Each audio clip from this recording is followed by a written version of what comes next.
Do you obsess about how life would be if you just lost or had a perfect body? Most women have difficulty accepting their bodies, but they also struggle to exercise and follow a strict diet.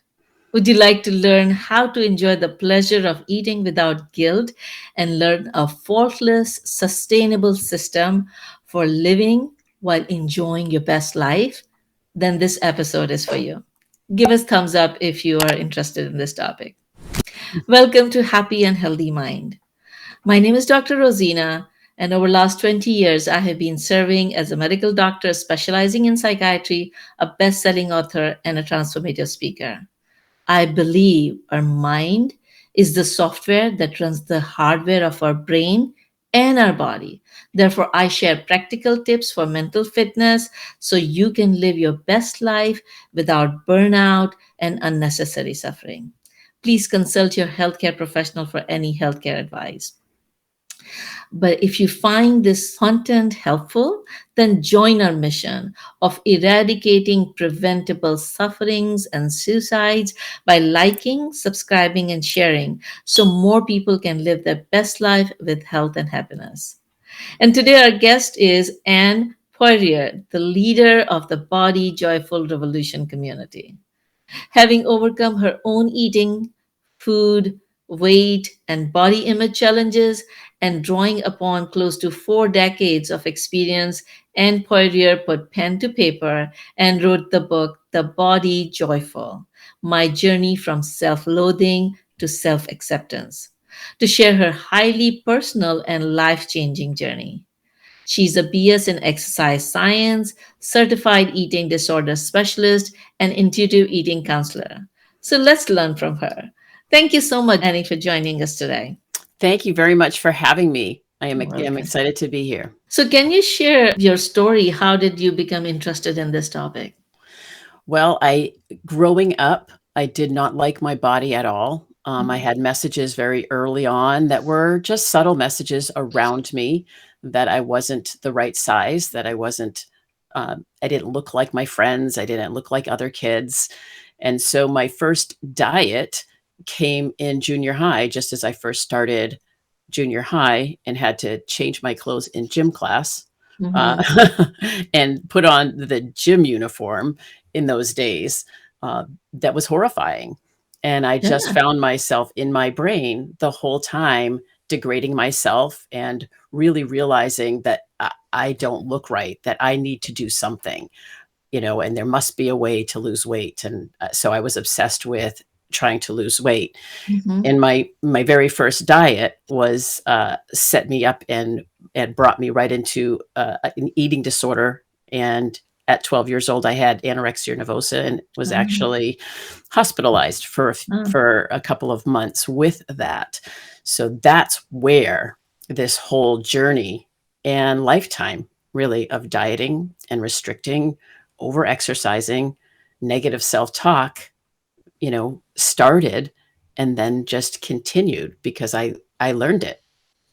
yeah. And Yeah, very early age. So it gets ingrained in the body unconsciously. exactly. I And call it then, getting rooted. It gets uh-huh, rooted into our uh-huh, into our brain, and then right, it's automatic. Our uh-huh, thoughts are automatic then at right, that right, point. right. Mhm.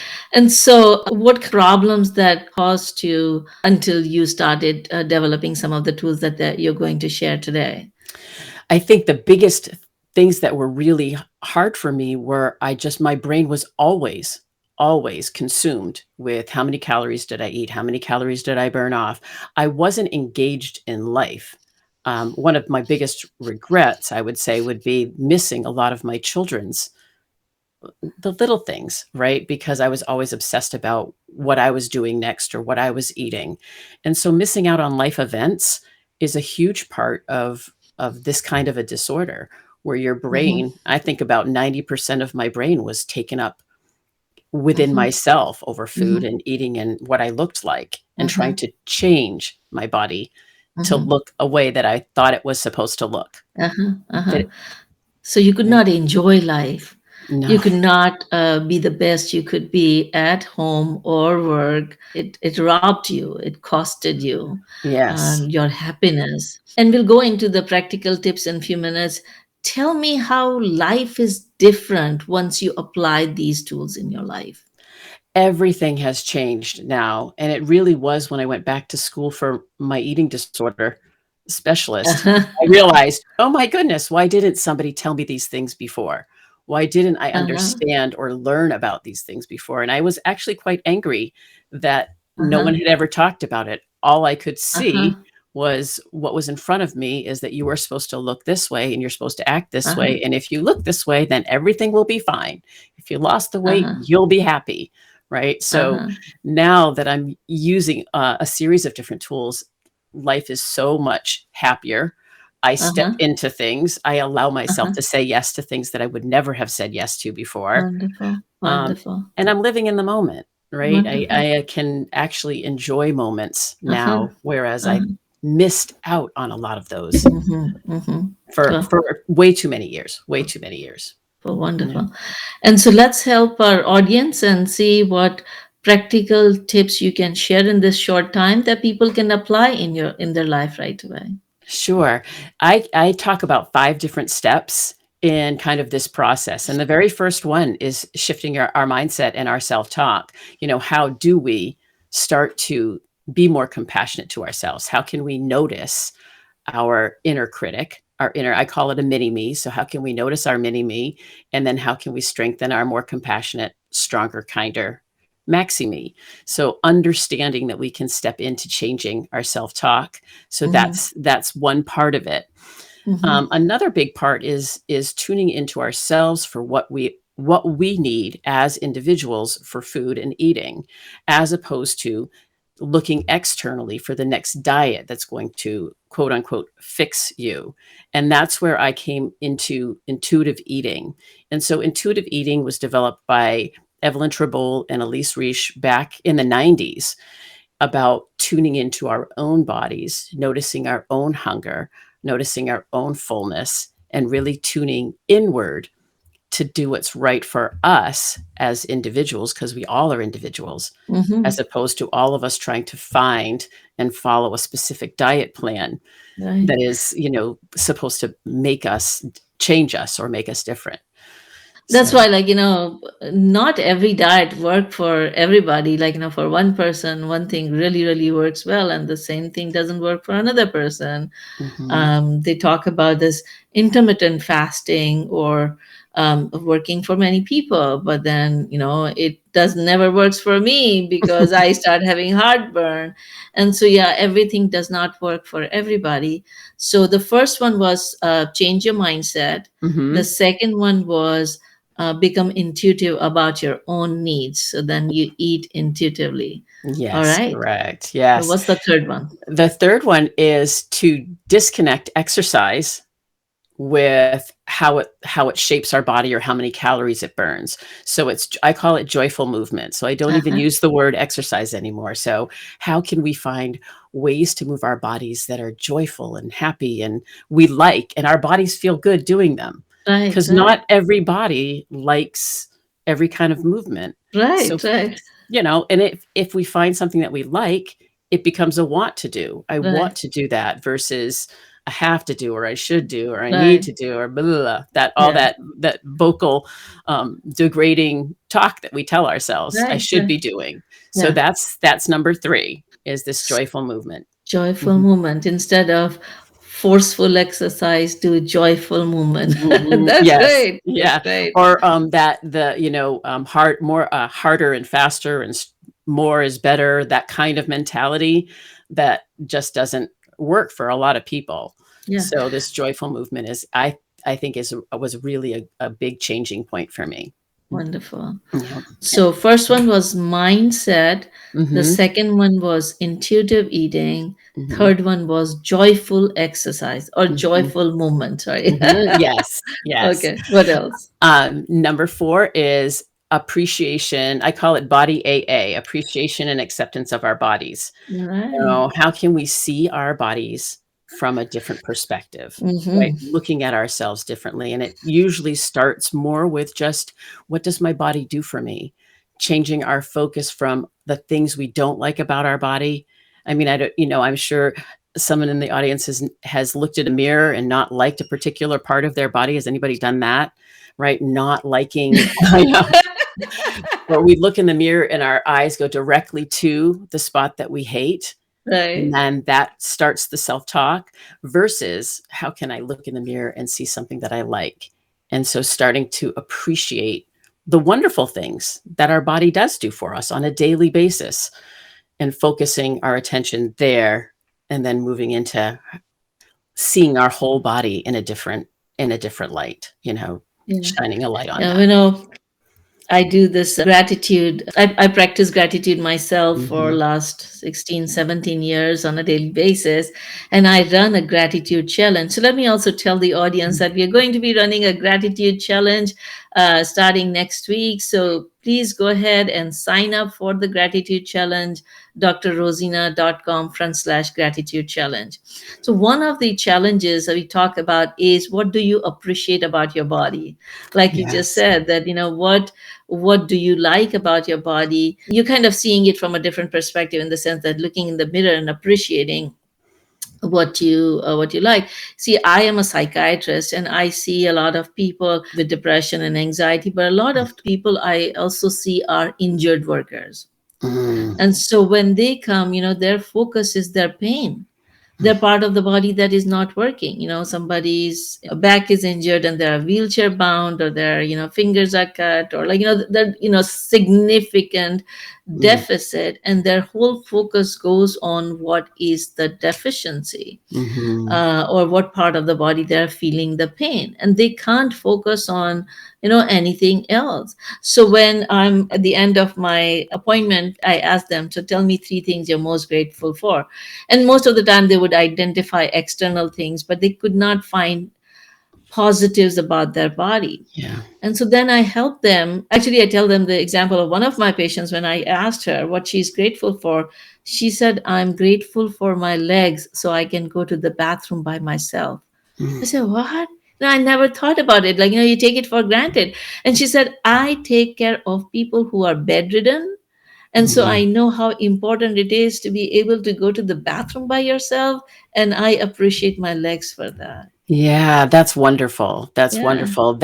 I think about how our senses, right? How our senses come into play with gratitude too, right? What right, we see and what we hear and what we smell and all the things that we do tend to take for granted. I love right. that example Yeah, that yeah, she sees that she has that ability and right. not everybody does, right? Right, So, right, right. mhm, And so, like, some of my patients, when they are not able to see the positive of their body, and I bring their attention. So, did you walk to the clinic? And they said yes. So that means you have the legs. You're mhm, able to talk to me. So that means you have the language. For us to be able to speak, there's so many things that have to be going right, right? So exactly. your tongue, your mind, your articulation. There's a lot of brain synapses that have to work right. Your vocal cords have to work right for you to be able to express or speak.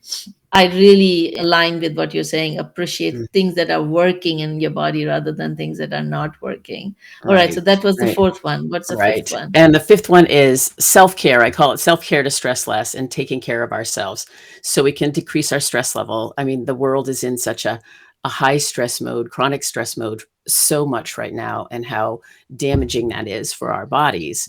And so really understanding how to take care of yourself and that it doesn't need an hour. It doesn't need 2 hours. 5 minutes we can find ways to kind of help ourselves decrease our stress and take care of ourselves.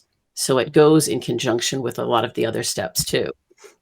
What does it look like for me to take care of myself and do Right. what my We talk a lot about self-care in on this channel, and of course, my whole book, System of Stress to Joy, talks Mm. about many stress management techniques.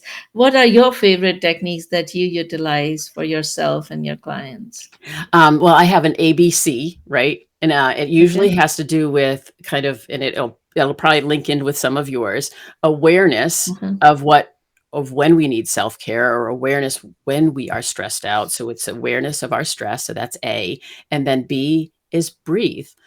We know that taking deep breaths can bring us into our parasympathetic. We know it can calm us down. So the second is be, and then the third is be curious. So how can we be curious about what's going on, what's happening? Do I have control over this situation? Do I not have control? If I have control, you know, what can I do right now to help me? What do I need right now? And taking those breaths to ask curious questions without judgment, without criticism, without comparison, all of those things that kind of tear us down, and just be curious to ask a different question and stop and pause. What do I need? What does, and it's right back to that. What does my body need with food? What does my body need right now to bring me to a place where I'm not so anxious or worried or frustrated or angry, any of those emotions that come up that just heighten our stress level. Wonderful. Yeah. Yeah, there's a lot of overlap with our CPR. C Mhm. is for calm down, P is for processing what is coming from outside, what you are, how you are responding and creating further stress for yourself. And R is for responding with intention or choice, what is Mm. better, best option. So if somebody, let's say, if one of the audience is struggling with this body image and they really don't like the way they look, let's say tummy, they don't like their tummy, how it is protruding. I'm not going to say who this person is. But let's imagine. All right. So, what would you tell that person? Number one, say, okay, change the mindset. So, let's walk me through if I am the person who is struggling with the body image.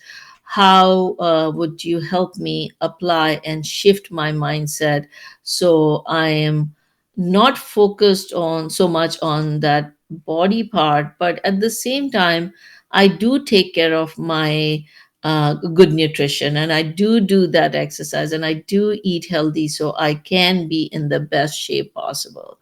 So, can you walk me through? Yeah, it's finding out where people are, like you said, what are their behaviors? How are they moving through their days? Are they fueling themselves? Are they moving their bodies? Are they getting oxygen? Are they connecting with other people? What are they not doing? And what So, is talk to holding them me as back? if to Okay. talk to me as if I'm your client and Okay. help me over here. Okay. So, what happens when you focus on what you don't like about your body? I don't like it. I feel guilty. I feel guilty that I'm not doing exercise or I am not eating right. So I feel guilty. You feel guilty within yourself about your the way you look. And Correct. so, yeah, so what kind of behaviors do you do that you consider healthy behaviors?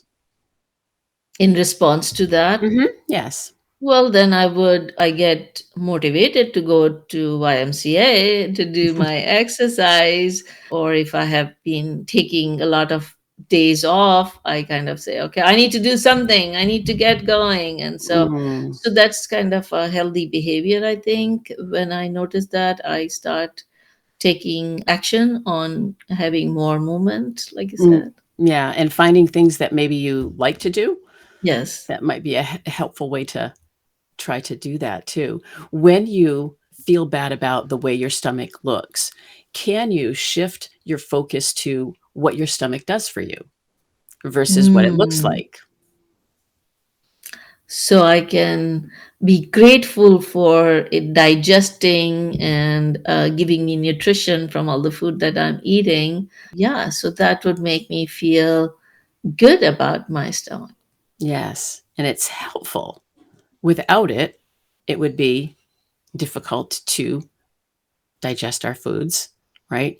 And so, how can we utilize all of our body to see all of the wonderful things that it can do for us versus what it can't do? And Hmm. then how do you talk to your body, and how do you talk to your stomach? If you were angry at your stomach, how might you talk to it? And then does that feel good or does that feel not so good? Right. Hmm. And how can Well, mhm. Go ahead. yeah. Mhm. No, I think you helped me kind of made a little shift in my own thinking. Sometimes even when you are teaching others, you could have your own blocks and you don't realize it.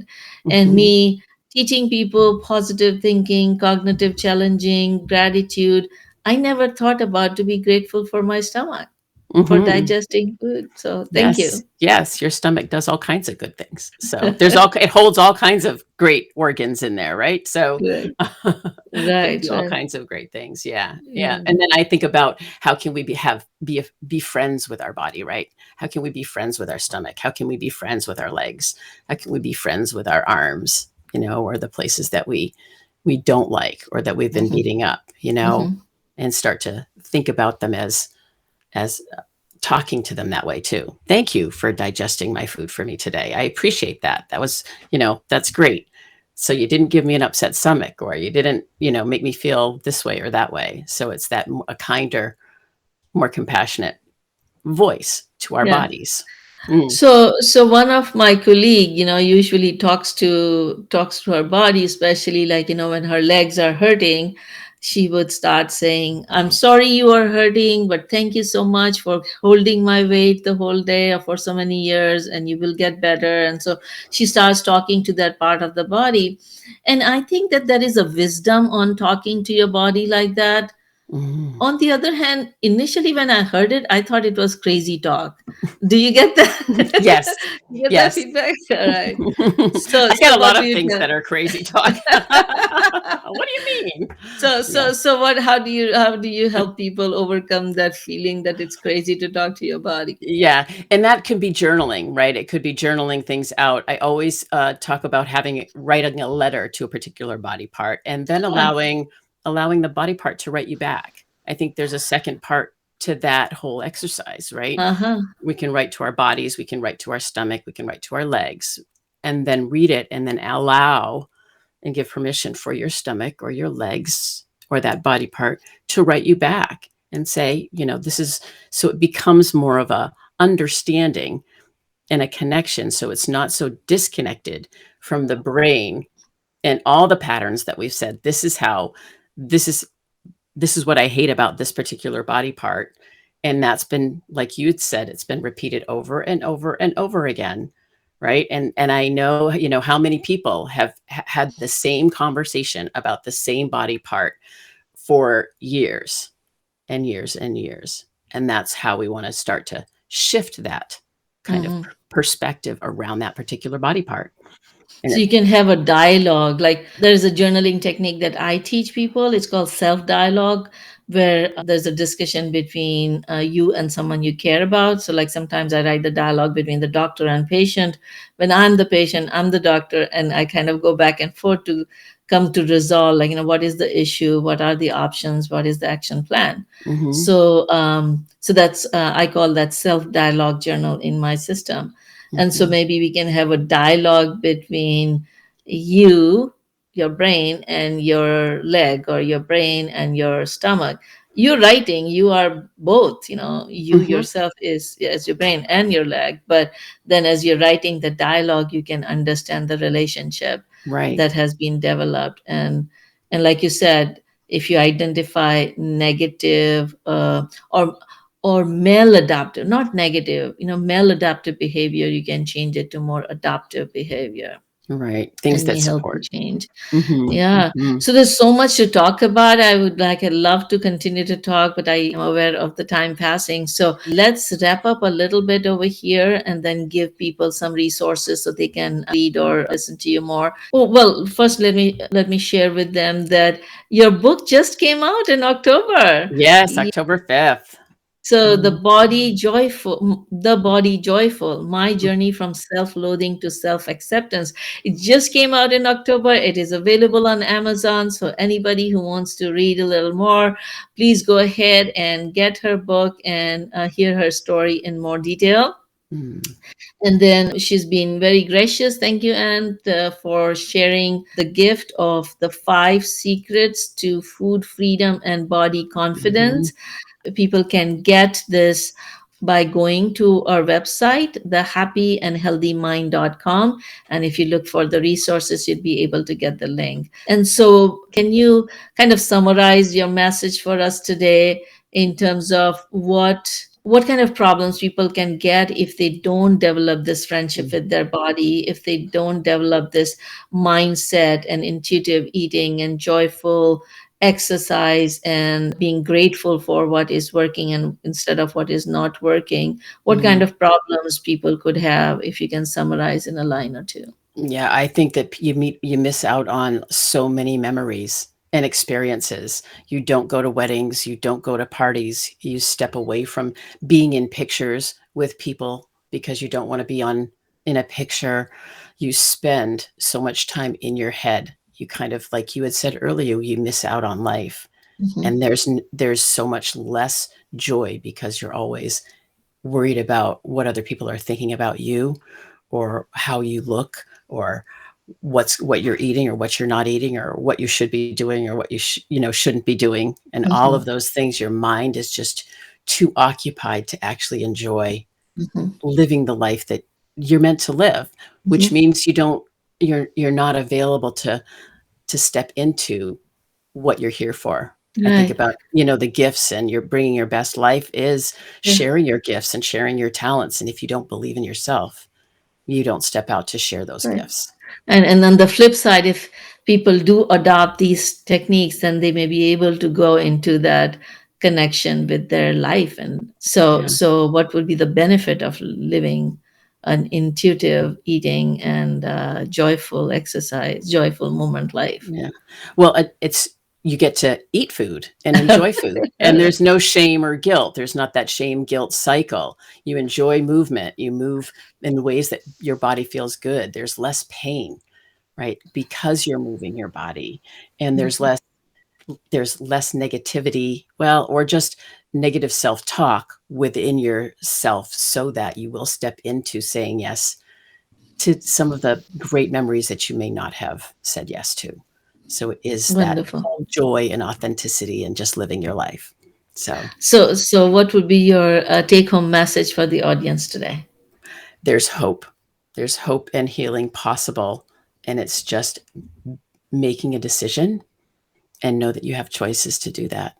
There are ways, many, many ways, lots of ways to step out of where you are struggling right now, to feel more joy and feel better in your body. Well, That's, yeah. yeah. Thank you so much. That's a profound message, and people can also reach you at shapingperspectives.com. Mhm. Can you spell it for people who are just listening to the program? Sure. It's SHAPING, shaping, perspectives, PERSPECTIVES.com. Yes. Wonderful. Thank you so much. Yeah. And so that brings us to the special of the day. And today we are going to do a little special, different special, in the sense that I've received this question on how to use inositol for anxiety. And so we are going to address that question today. So recently, this friend of mine, she asked me if there is a natural way she can deal with her anxiety. Now, a lot of people who have severe anxiety, they end up seeing a psychiatrist or psychologist. But people who have, like, mild to moderate anxiety, they're functioning, they don't want to go to see a psychologist, a psychiatrist or a psychologist, but they want to take some steps to get better. So they are kind of interested in some natural remedies. So my friend, she's functional, she otherwise does well, but this mild to moderate anxiety prevents her from being her best. So she's always anxious inside before the performance, at work presentations, when she's going to places, and she's always worried inside. It is preventing her from living her best life. So I gave her some certain suggestions, and so one of the suggestions was using inositol in addition to L-theanine, and so she asked me how to use it, and so I shared with her how I share with my patients, and what helps people. So would you like me to share with you? Mhm. If you are having anxiety, so let me just first define what anxiety is. Anxiety is feeling of a nervousness, that uneasy tension, body becomes tight or muscles become tight, or you're having palpitations. Some people have panic attacks. Some people start worrying too much. And so there's this continuum of anxiety when it becomes like mild anxiety is normal. Okay, so before an interview, before we start this program, I have mild anxiety, right? So that is normal, because then it prepares you to perform the best. But when the anxiety increases to the point where it starts affecting your functioning, it becomes dysfunctional anxiety. That's when it becomes a problem. So then we call it anxiety disorder. All right, so, and it's different from stress, because stress is kind of stress reaction, and it also has some similarity with anxiety, but there is a difference in severity and presentation. So there are many ways to deal with anxiety. Of course, very, very severe anxiety, we have medications, but for mild to moderate anxiety, we can address it at three different levels. One is mind, body, and lifestyle. Okay. So we don't have time to go into the detail of everything. And in this series, I'm covering different techniques that people can use. So today I'm going to focus on just one of those, which is a green pharmacy, or a natural supplement that you can use to decrease your anxiety, called Inositol. And so inositol is one of the very commonly, very effective, commonly used, very effective tool for anxiety from the body perspective. So the question is, how does it help? So it decreases the body's reactivity, which which people feel in terms of body anxiety when heart is beating too fast, or your body is tense, or you're getting the panic attack. How to use it? So it is available in many different forms, the capsules, the tablets, the powder. The best form that I recommend to people is in powder form. So you can get the powder, and then every morning in a glass of 8 ounce, you can put the small amount of inositol. You start with 3 grams a day. And 3 grams is maybe quarter of a teaspoon. Look at the measure on the bottle. And so you start with the 3 grams in a glass of water in the morning, or sip it through the day. And after 1 week, you can go to 4 grams. And after 1 week, you can go to 5 grams. So maximum, I recommend to go up to 10 grams, or the dose which starts giving you diarrhea. So let's say if you start having diarrhea at 9 grams, then stay on 8 grams. Take that powder in the water every morning, and what patients tell me, that their overall anxiety has gone down, the number of panic attacks have gone down, and they are tolerating pretty well. Except the diarrhea at the higher dose, most people tolerate it pretty well. People have shown to have some mood stabilization, so their mood is not fluctuating as much, and they feel calmer. The second question that comes up is like how long to take it and when to stop. And so any of these things, you want to try it only maybe 3 months at a time. It is a very tolerable medication, so if needed be, it can be continued, but I advise people to try it for 3 months, develop your mind techniques and lifestyle changes so that your anxiety goes down, and then you can try to go off, and if you're able to go off, then you go off. The second question is like, can you combine it with other medication? Yes, if you're taking medication for anxiety, you can combine it. We frequently combine it with L-theanine, which is another herb that we use. Not herb, but it's an amino acid that we use that could be combined together. So you can use the inositol on a regular basis, and then L-theanine as needed. And then when to seek treatment. So know that these treatment recommendations are only for mild to moderate anxiety. So if you are having continuous anxiety, if the treatment is not working, if you are having side effect, it's very important to seek treatment.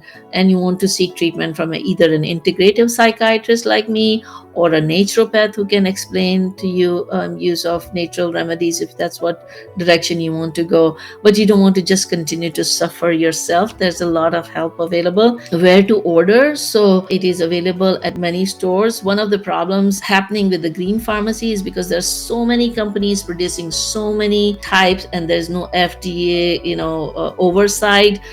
We don't know what people are getting in the general retail store. So there are third party tested practitioner level pharmacies that doctors partner with. So I can add the link in the description where people can order from one of the third party pharmacy, that you can get the products kind of more reliable because that has been tested by the third party. I hope this information helps people out there who have anxiety.